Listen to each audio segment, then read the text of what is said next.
Gabriel, you've been very busy.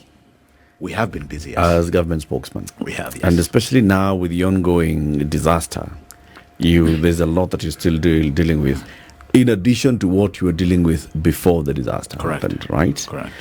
We saw yesterday the president himself visited some of the affected families, said, we are going to stand with you to make sure that,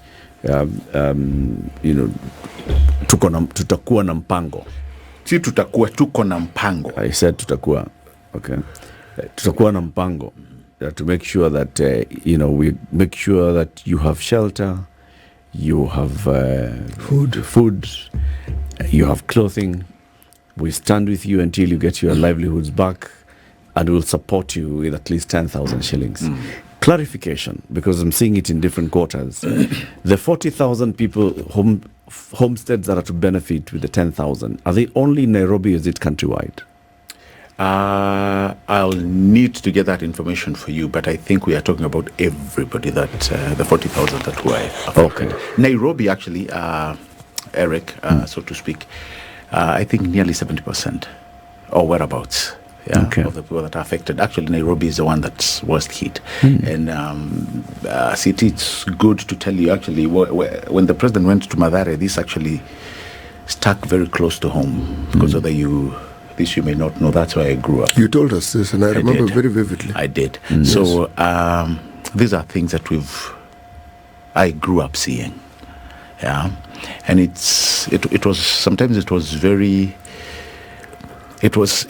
was in a way that you couldn't describe it, because you would get the floods, you move to higher ground. Most of the time you used to go to the chief's camp, and immediately there's a certain sort of reprieve. You go back.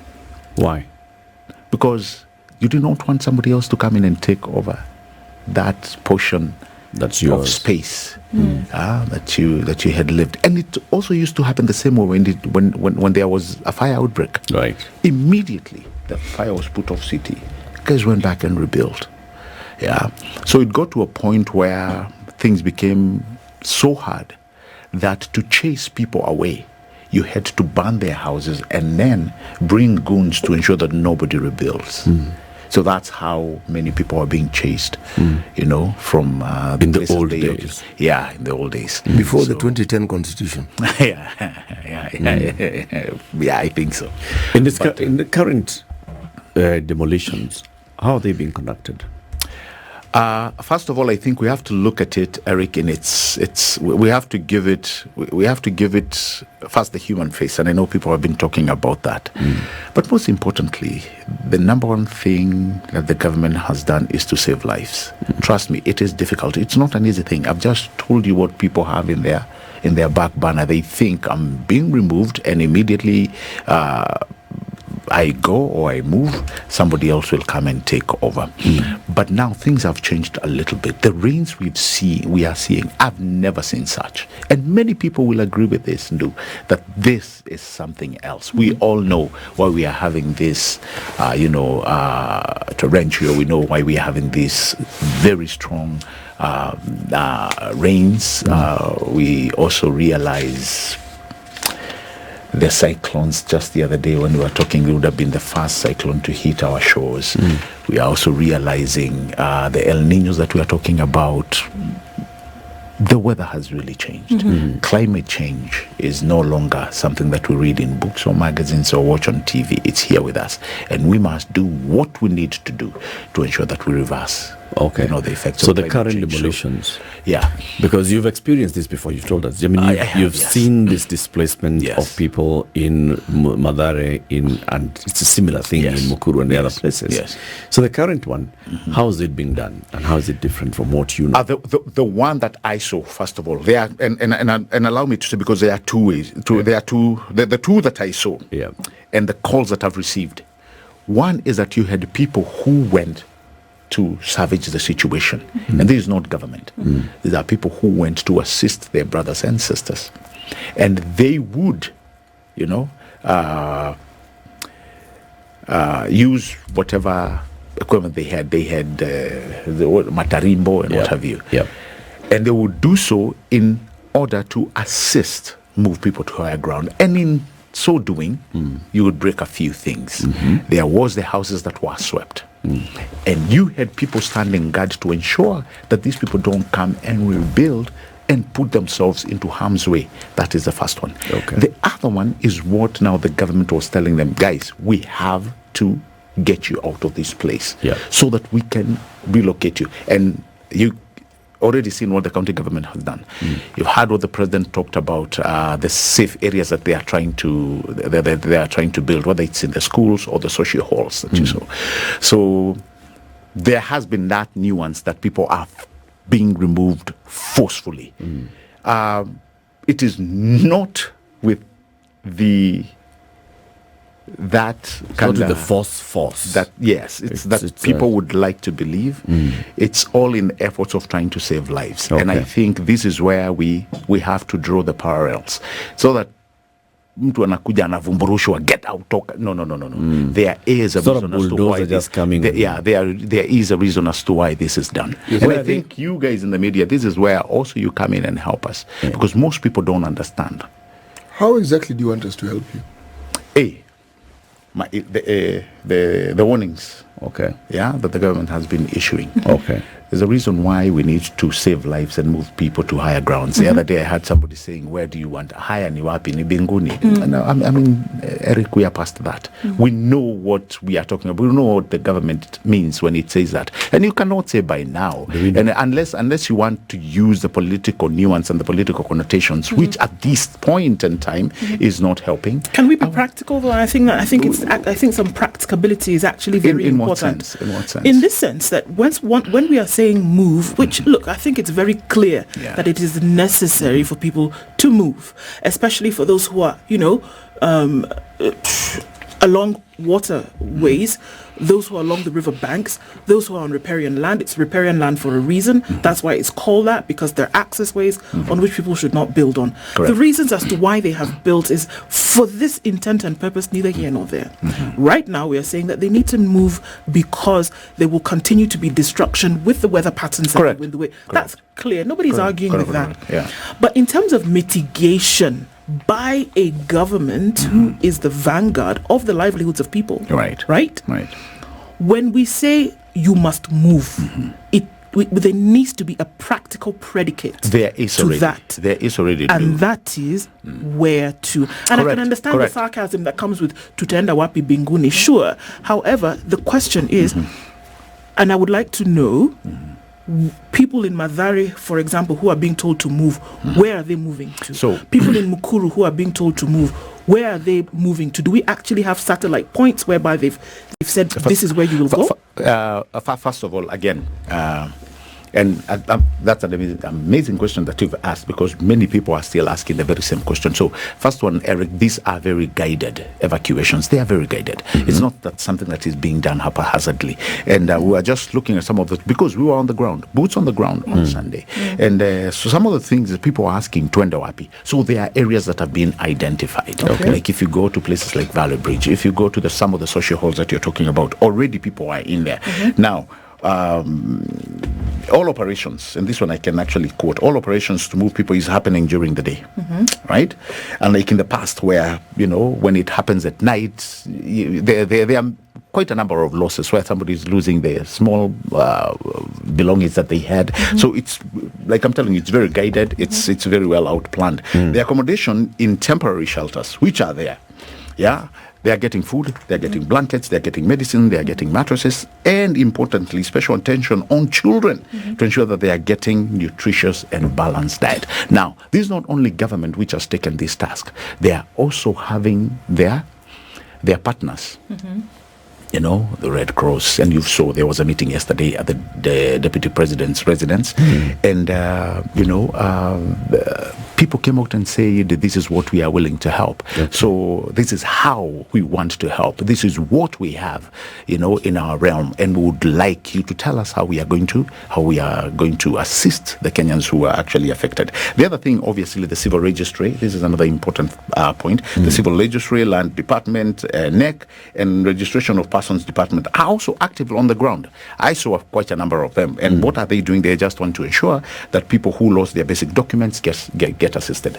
Okay, like I'm telling you, it is like what we've never seen. It's a whole of government approach. Oh, totally. Now, the stipend, I know this one you've not mentioned, but I know it will come up. In fact, you mentioned the 10,000, which is being paid to a household, affected by the floods, is just to ensure sustainability. And I know many people will say, oh, how long will it last?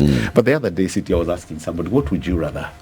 It may not be that colossal amount, but it will get somebody somewhere. It will feed a child probably who was getting hungry. It will feed a family who did not know where to get their next meal. So, I mean, many people that I've seen have actually received or are receiving those stipends with open arms and with an open heart. Okay. And I think this calls, the chorus of, the government assisting where it can, and me and you doing our part as well. You said you've been boots on the ground. Boots on the ground, yes. Gabriel Muthuma has been on the ground himself. And you are seeing for yourself what's happening. We haven't been on the ground, but we've talked to people who've been on the ground. One of them is Mzalendo Wanjera, who's a community organizer and a co-founder of the Mathare Social Justice Center. Last week she was here. And, she was talking about what she has seen in Mathare. Eric Omondi was also here. And he's also been involved in just trying to get support in Mathare. So one of the things that Wanjera told us is, one, people who are moving from areas, some of them just moving voluntarily because they can clearly see the river is swollen. They were seeking shelter in schools and churches. Yes. Now, there are some schools and churches that are known, they're big ones, and then there are others within the community that are not known. And they're trying to just create awareness that, there are people who are in this church. Yeah. This church is in Mathare. It's in Amabati church. It's a small church. It's housing many families. So people end up spilling over, and some of them are in the compound of the church, but not inside the structures of the church. It was still raining. They had not seen any government official for X number of days until then. They had not seen the chief, they had not seen a ward admin, they had not seen an assistant county commissioner or an official from the county. Correct. So they had not met any of these people, which means that their data, the information had not even been captured and where they were. Okay? Then they also did not know so where to move to next. Because floods hit their homes, they only left with how they were. Correct. They've lost everything. Correct. All the cooking utensils. They're being told, okay, mtakula chakula. They don't have a stove. They don't have a sufuria. They don't have a plate. A spoon, a cup, a mwiko. They have nothing. And they need those basics. Correct. In order to be able to be supported. So that was Mathare. Yesterday we hosted a gentleman called Anami Daudi Ture. He is with the Mukuru Community Justice Center, and he's also just operating out of Mukuru on a daily basis. And he was telling us the same. He was telling us the story that's now captured in today's Daily Nation, which is the story of a woman called Josephine Mwangeli, who lost her 5-year-old child. This 5-year-old had dropped out of pre-primary school. Right. 5-year-old dropping out of school. Let's not focus on that, but it's something to note. But the child was alone in the house when the bulldozers came, and he was trying to just salvage what he thought, like, let me just get some. I can see people are getting things out of their houses. Right. Let me get something out of my house. Correct. My mother is not here. Correct. The building collapsed on him. He died. Okay? So the demolitions were going on in some areas where the bulldozers have come and there's demolition going on, and people died. Some people, including this 5-year-old, died in the home. Right. Some of them were still living outside as of yesterday. Some were seeking shelter, coming together as families and saying, let's put our children in this one particular house, and then let the rest of us, hata tukilala nje. Yes. It's okay. Yes. But at least our children are safe. The question was, have you not heard that the government can support you in moving to higher ground and facilitate you into relocating? Yes. And the answer was, no, we have not heard. Okay. Number one. Number two, had you not heard about the notice to vacate? And Ture said, I had heard about the notice to vacate. But please remember something. This notice was issued by the Interior Ministry on Friday. It had first been issued by the President 48 hours. Then the Interior Ministry said 24 hours. This is somebody like Mwangeli who had left home in the morning going to look for kazi ya kufua nguo. Yes. Has no access to a phone with social media. Correct. Has no access to a TV, to a radio. So to this woman, 24 hours was something she didn't know about. And that's why she left her child at home. Yes. And went. So the issues then is the communication. The 24-hour notice, the use of ngaos on the ground and other officials to actually go door to door and say there's a notice in place. Correct. It did not happen.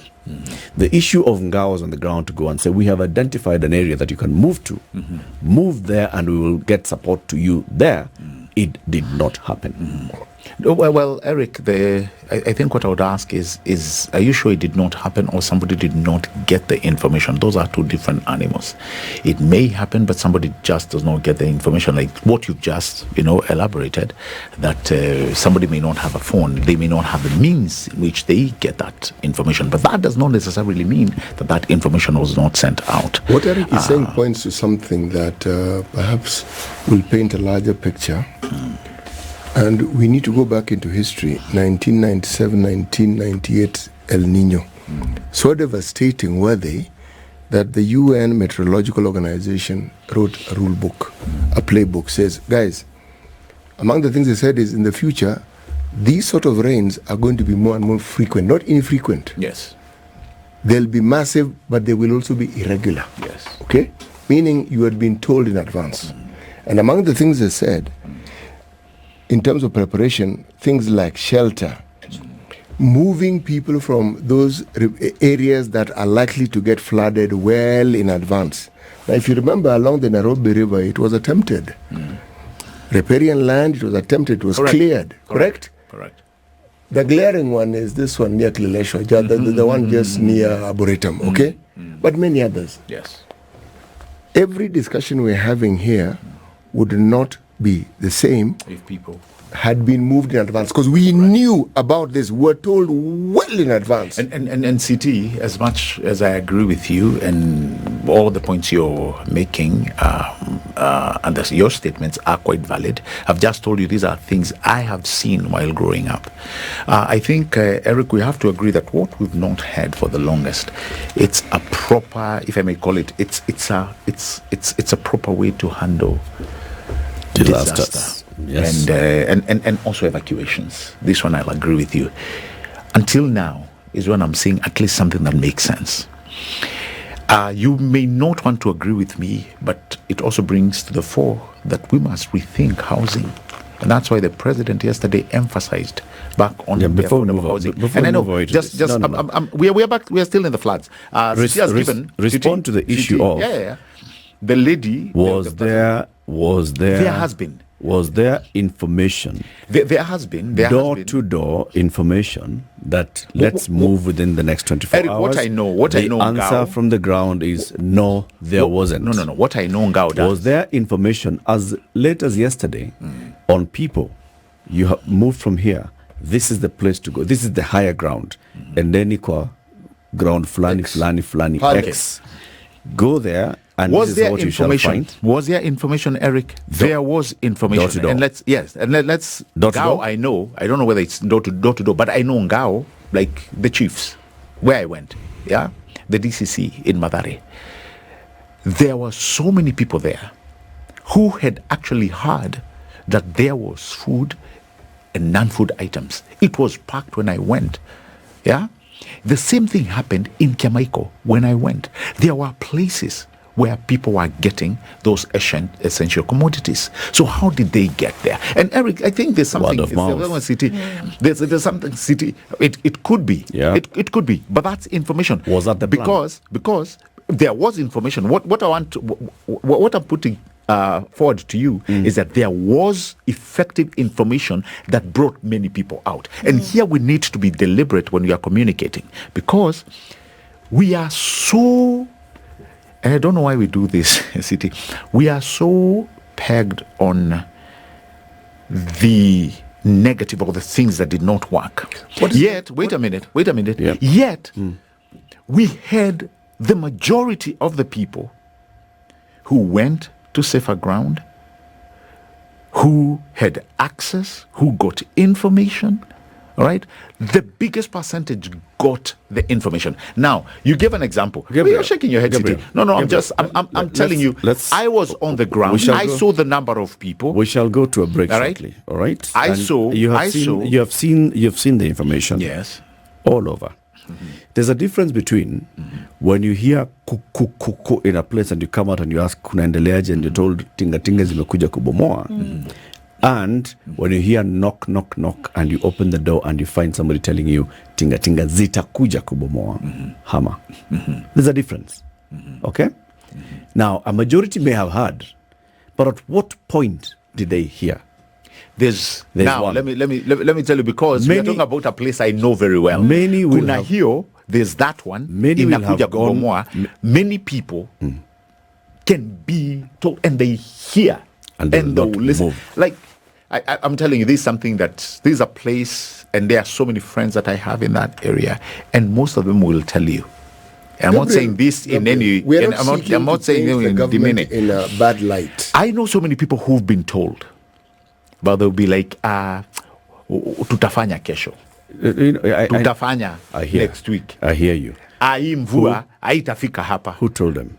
Yeah. Is it that the chief organized and said, you chairman of Nyumba Kumi here, Nyumba Kumi here, Nyumba Kumi here. Yes. I have given you, you go and talk to 10 houses and report back to me. Is it such a structure, or is it the structure of Rais amesema? Ngao did. And I actually have that Ngao. They were mobilized to assist residents. Not only with information. Yes, they were mobilized. But to move also. Yeah? And this is something very different, unlike what was happening in the past. This I know for sure, because I saw Ngao was mobilized, not only to inform, but to assist. And that's why I'm saying, Eric, in all due respect. So the area that you went to, where did you go to? Mathare Kayole, you said Mathare Kayole. You found people? No, I went to Mlango Kubwa. I went to Ngei, and I went to Kiamaiko. Okay. So let's say Kiamaiko. When you went and you found people getting the food supplies and the assistance, what area, where was it that you found them? For instance, let me give you a very good example, like a place like Valley Bridge. Yes. And this, and sometimes it's a spirit that I've seen even in the slums city. Many people were not actually waiting for government.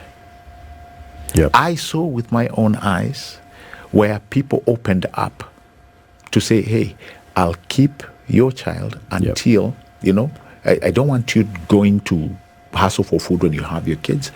Bring your stay children. with them. Let me stay with them. You go sick, and then once everything is sorted, come and pick them. I saw somebody go into a small unit, get an extra jacket, and offer it to somebody else. Yes. So I saw people making uji. I saw people making uji. In fact, if Mombi, she's also a community organizer. If she was to call in, she will tell you. She's been making porridge for people at the Valley. Citizens are doing this for their fellow citizens. This we know. So this we have no doubt. But that citizens are helping. But that they're taking in their people. And of course. Yes, we know. Of course. Without a doubt. And so you cannot. We cannot. Let's not purport that if these people got the information, because Mombi does not live in that area anymore. But when she got information, she took a huge group of her friends, and they've been actively doing it because they had information. They even assisted. Moving people, not only cooking, they assisted people going down to the river and bringing them up. So, and this is a spirit that we are calling. This is a spirit that we are talking about. The people she found had not gotten the information. 25 minutes to 9. Gabriel Muthuma is the deputy government spokesman. He's our guest this morning. We're talking about many things, the response to this, and of course, it's been 90 days since you were last here, right? Almost. In February. It's not 90 days yet. And I know the topic Yeah, but we'll it's talk been about, there. We'll talk about, because we're still getting a lot of requests that we bring somebody here from the immigration department to tell us about passports. We'll talk about that. No. This is the Situation Room. 20 minutes to 9. The conversation continues with the Deputy Government Spokesman, Gabriel Muthuma. So, Gabriel, just... before we went, I wanted to tell you the things, what is happening now. Okay. The plan. Very good. The 3 tiers. Okay, Very good. With all those guys, and I want to let you know and see the plan of what is happening. Unprecedented, right? So a database of those affected is being compiled. By? Yeah? By who? By government. How? And listen, and converted to a list of priority. I'm not being facetious, by the way. I just want I want you to explain so that people who are listening the government know government, what to do, what they're supposed to do. The government. And here I'm talking really, it's the president leading this. So the database is being, is being compiled. And what it's going to do, it will prioritize the beneficiaries of the social housing program. And what this one will do, already you heard him talk about the already 20,000 new units, that will be put up in Nairobi to move the former slum, those guys that we were talking about in the slum, and the riparian landowners to the new homes. And guess what? They'll continue paying the 3,000 shillings until they own that home. Plan, you've never seen that before. A major environment restoration program. You had the president talk about it yesterday. First on riparian land is being marked at 30 meters. The same thing we've been pushing people. Now this one will be seriously marked and affected from the water body. And as residents move, this will happen. A massive tree growing program will be launched. That's number 2. That's number 2. Okay. The third one, which you've already seen, the president has opened the gates to KDF to assist in countrywide construction program aimed at rebuilding the destroyed schools, ensuring proper sanitation, and putting back bridges to operation. That is what is currently being discussed. That is what is currently being instituted. And guess what, Eric? We hope with your help. Because now I've converted you to be a friendly media house. We are going to reach, and we are going to. We are really going to make this change. Serikali, we are unfriendly. You should be fired. You like bashing. You bashing government. City, at least I can speak on him. He's no. You're good people. So number one, this database one, I think it's important so people know what they need to do. So when it said that the government is now compiling a database of those affected, so that then they also then become the immediate beneficiaries of social housing, this is important. We talked about the new. We were talking about the new. The new. Yeah. Okay. So you take the people who've been affected. What do they need to do? The people who've been affected. What? Yeah, you take the people who've been affected, right, obviously, and then you compile them. You put them in this database. Now, the 20,000 units, obviously, there will be a way to prioritize. I want the process of getting into the database. They are working on it right now.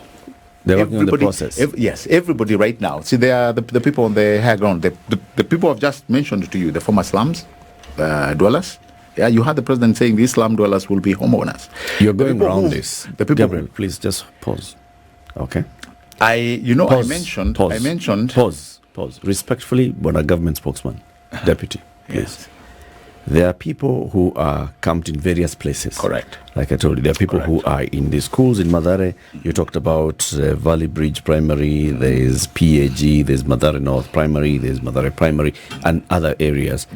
And then there are those who are in sheltering in people's homes. Correct. So there are many people who've been affected. Yes. Some of them are in these areas where the government is able to see them. But then how is the government collecting this information about the people? Do you have, is the local chief using the local youth or the local wamama wachama or the local to enumerate the people who've been affected who are staying in that camp? Well, first of all, Eric, are we using Red Cross desks? What are we doing? I told you the civil registry. I mentioned that very clearly. The civil registry, lands department, and the registration of persons department. They are boots on the ground. And we can't say they will collect that information. Are we saying they are collecting, already as we speak, they are collecting that information, collect it into a database, and as we start building, as the president said, the 20,000 units. Before we get there, I'm still here. But that's, these Eric, people, so who's writing, is that, You know what you're asking me to do? you're really asking us to define. Yes, I want us to get granular. The process. I want us to get granular. Collecting names. It's already happening, and I've told you the departments that are on the ground taking. For instance. So there's a lands officer here, and a registration of persons here, and a registration of death person here, and a Red Cross person. Many people have lost their documents, right? You have people who've lost their documents. Yeah. How will they start? It is through the same process that you're going to put those names in the database. Now we know who was where and where was who. It's already ongoing. What do you mean? Let me give you an example, okay? In the fire at... Coffee, Eric. What was the fire? In Embakasi. In Embakasi, right? Red Cross set up a desk. Yes. And said, people who have been affected by this, come to this Red Cross desk and we'll collect names. In the city, the council, the city was there also. Ile Coast, Ile Pastor. Shakahola. In Shakahola, Red Cross has a desk. Let me tell registration. And they're saying there's also a desk. There's also if you have lost somebody, come here. There is also a desk. And there's a process we'll go through to establish the likelihood of this person and being a roll here. Call. There's also a desk. That's what I want to hear. This is the information that is being sought. And I think, so now explain. For purposes of understanding. For people even who are coming to get food and non-food items, there is a roster. Yeah, ndio maana unajua sometimes you can be living somewhere else and you just come. Exactly. Gabriel, we are familiar with the process. Exactly why I'm asking that question. Government does a lot of things, but the reason why it appears like it's misunderstood is because people don't get to hear of it or to understand it. The government does very many things. I am repeating here for the uptenth time. Okay. The database of those affected is being compiled. By whom? By the government. They are working on it as we speak right now. Okay. Right? And there is something that they want that database to produce, and I've told you. Yeah?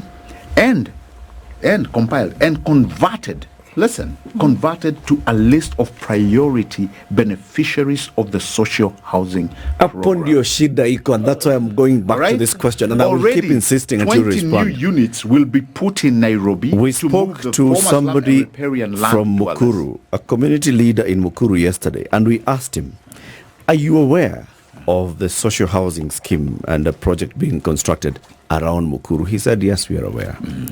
Do you know how the beneficiaries of this have been enumerated? He said, I am not aware. Okay? Now, we have heard it before from the State Department for Housing that they have worked with community leaders in Mukuru to go and collect households and say, this household, this so-and-so who lives here, this so-and-so who lives here. Okay? Now, when somebody from the community says, we didn't hear about that, it brings an issue. And that's why I'm asking here today, Gabriel. Those that are sitting in these makeshift camps, who are going to receive 10,000 shillings, who will in future also be on a list to be among the beneficiaries of the social housing program, who is collecting their names? The government. And how are they being vetted? Okay. Can I ask a question differently? Yeah, can I ask a question differently? Is it the village elder? Is it the ministry? Is it a special group? No. Guys. It's actually a very simple task that we really want to bludgeon by asking who. Yeah? Whether what you want, the answer you want, Eric, and you do this very well, what you want to bring it down is it the local chief? Is it the Mtuanyumba Kumi? No. The government has a way that is doing it. As we speak right now, information is being collected. It is being collected. And the people who are on the ground know that this information is being collected. Same way you are asking, how will they get the 10,000? Yes. Because that information is available. You get, Eric? So the area you're trying to push us is who exactly. And here, when you do that, really, what you're trying to portray, it may not come out as such, but this is what you're trying to portray, is that is disorganized. Correct. Very good. Very good. You took the words out of my mouth. Eric, we had the Ministry of Agriculture. I am the one who has just told you. The government. I am the one who has just told you. the government is doing it. Now, the government has a way of doing this. Whether it's through Ngao, they have a way. As we speak already, are there houses that are being constructed or not? There are there. As we speak, let me ask a different question. Did the president not promise the 10,000 shillings? Gabriel? Yes, he did. As we speak, are there people who are accessing the food items, the naan and the food items that the government said it will give? Yes, there are. Gabriel, can I ask it this way?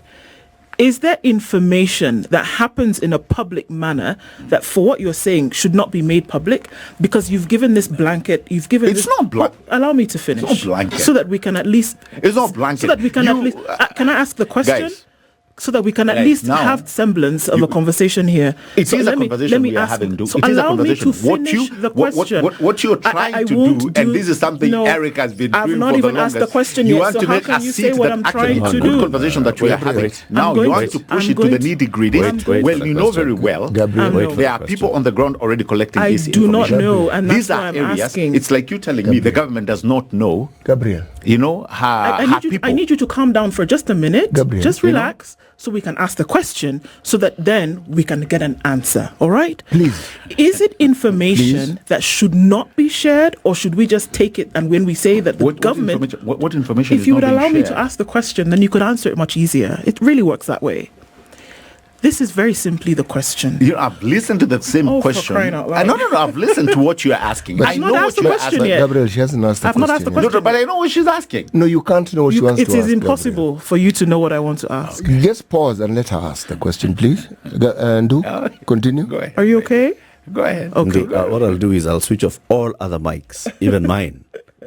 Only your mic is on. This is it very simply. When you say government, that's fine. But the question is, if there are issues for communication that somebody needs to ask, to whom do they go?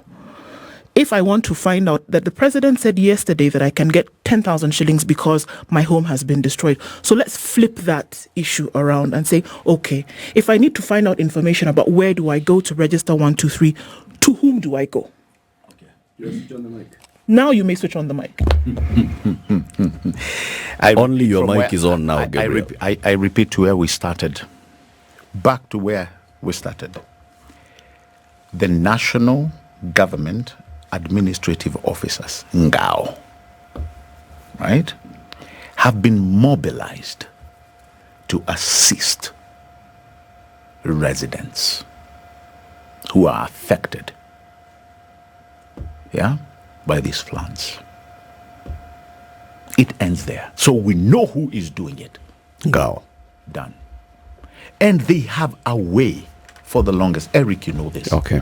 You know this very well. Your message to somebody who's affected, who may be watching this, hearing this on radio, who may get this information, what should they do? They go look for the chief. Machief wako na watu sahi, as we speak. Machief wengi wako na watu.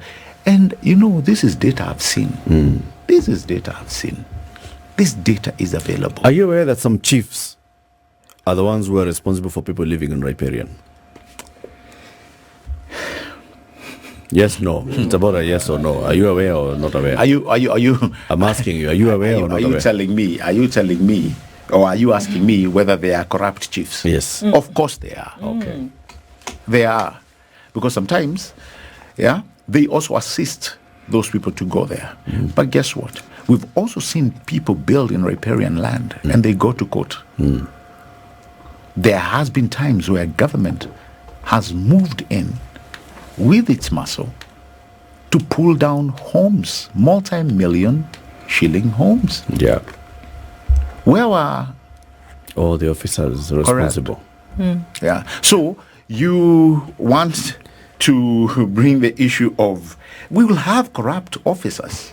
We will have them. Okay. We will have them. But let me tell you, if there's one plan that is going to be affected, it's this one. Is what the president is doing. Okay. He is very deliberate in it. Question, let's move to an update on passports.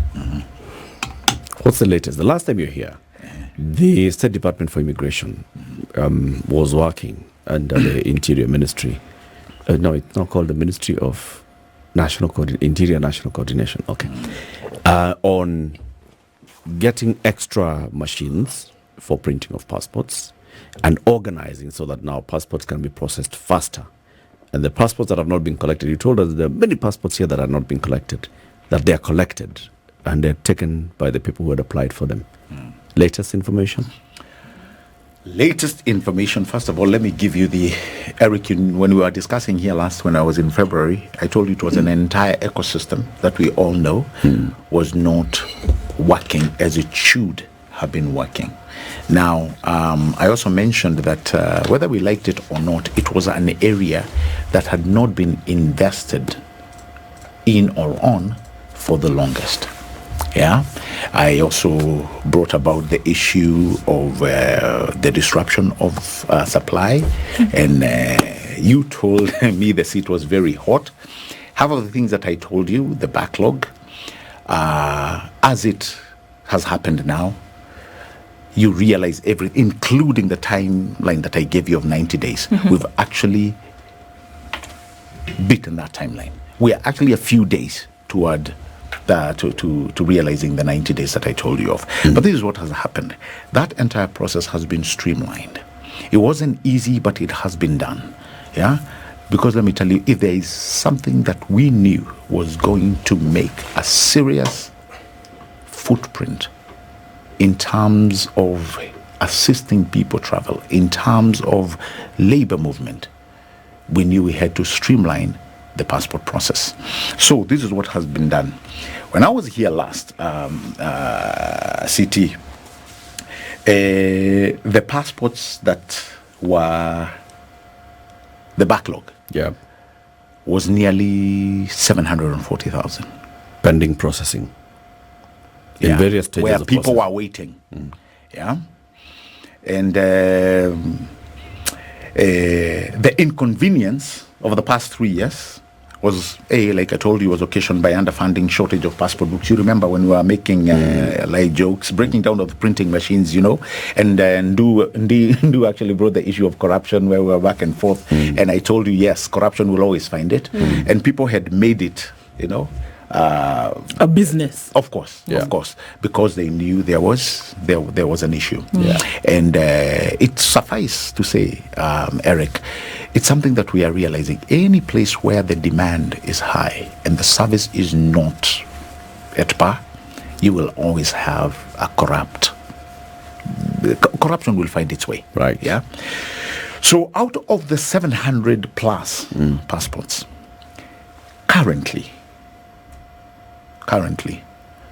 we only have 49,500 passports. Sorry? Yeah? 49,500 passports pending to be collected. Okay. Yeah? Out of the 724 passports. They're ready. Which have been delivered. Okay. Delivered. All right? And the rest, we are hoping, the ones that we're talking about, will be collected within 14 days. And actually, we talked about this until the wee hours of the morning.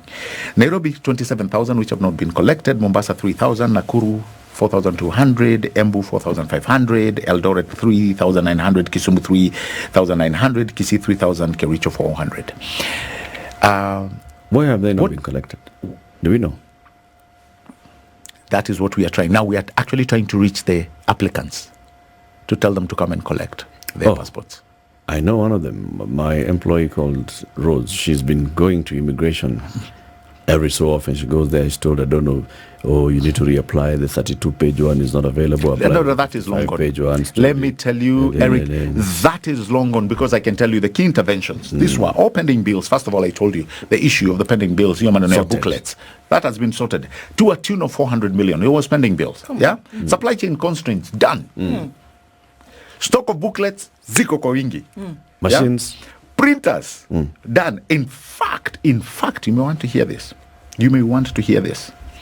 The 2 new printers, which were acquired, delivered to the Immigration Department, have been installed, have a production capacity of 250 to 300 passports per hour. 300,000 passports. So you have 49,500 in total, 500 to 600 passports per house. Why do we have 49,000 pending? These translates people have not collected. Print them. Are they all printed? Yeah. We are waiting for people to collect. So there is no Listen, passport that's not been This printed. translates. Wait a minute. This translates to 4,000, between 4,000 to 4,800 passports every 8 hours. Wonderful. If you deploy the printers to produce 24 hours, more than 10,000 passports will be produced. And guess So what? we should all apply for printers passports now. No. Let me shock you. This is with this one you want to hear. 10 seconds. The interventions 10 seconds. are as bold as they come. Very soon we are going to start hawking passports. Take my word. You remember in high school? I did. See, People are when they coming would to school. come. and No. they just You need a Yes. passport? Do you need a passport? We are going that direction. Okay. When the 9 a.m. president, when the president said Time he for was the news. deliberate in sorting this mess, Gabriel trust me, Muthuma is the deputy government spokesperson. The people Yes. who are calling you spin doctor. No.